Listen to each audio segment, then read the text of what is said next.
Hey guys and gals, this time I'll be talking about Final Destination 3.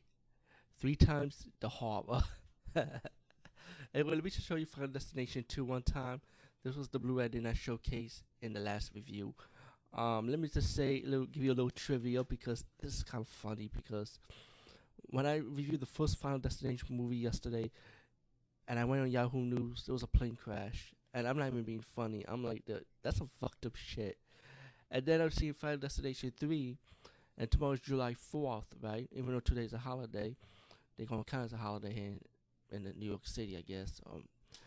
Um, they have a scene in Final Destination 3 where they were celebrating, like, the tricentennial of the town, or like a July 4th type of thing. So it's kind of weird talking about Final Destination this weekend, you know? But the release of this review will be done actually next week for the first 5 days daily from 6 to 10. Since I'm talking about all five Final Destination movies, I said why not release it like that. So yeah, you're gonna catch this review pretty late when you're watching part 3 review on Wednesday on the 8th of July.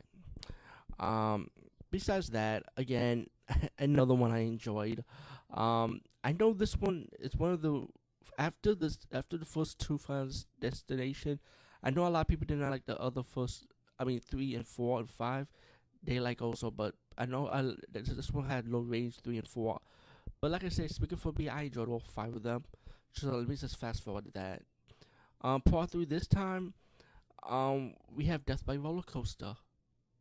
Who isn't scared of Death by Roller Coaster? A lot of people are scared of Death by Roller Coaster. And the actress is amazing in this movie. Elizabeth Weinstein.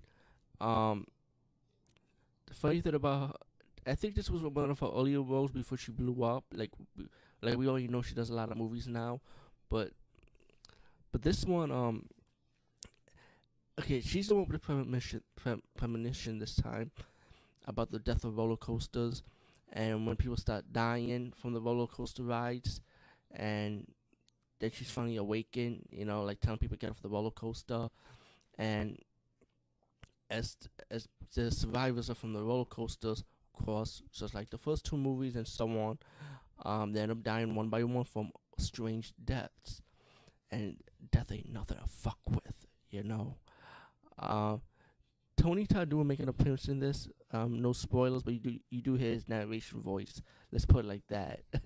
And of course, the signs, the clues, and what I'm gonna mention from part 2 is that how Flight 180, the death of the first people in the first movie, all in part 2, how they thought they were connected to someone from Flight 180, and Final Destination 3 also plays that out too, with the Flight 180. No spoilers, but it's be like a twist at the end from it.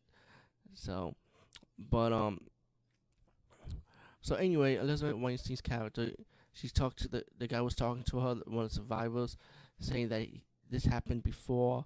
She took it seriously at first, and then one day, Elizabeth Weinstein's character started looking at her photographs that she took in the amusement park, and she realized that each photograph she took of the people that died on the roller coaster or survived from the roller coaster ended up having some strange thing about the photos kind of like connected, and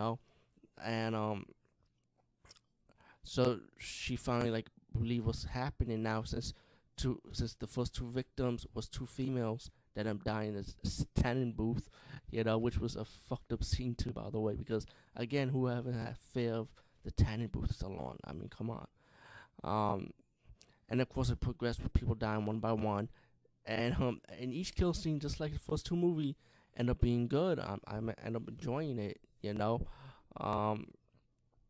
then Elizabeth Weinstein's character and the boy that likes her, end up working together trying to stop their deaths from happening. But of course, that's always getting them again, and and I feel like this was like I don't know. This doesn't even feel like I'm gonna see. I think the movie was like an hour and a half or something, but it feels so short to me. It just feels so quick. Like the death scenes happens quick, so it's not like it did drag or nothing. But like I say, the talking point never bothers me in this type of movie, in this franchise. But still, Final Destination 3 was the quickest for some reason. It just went through fast.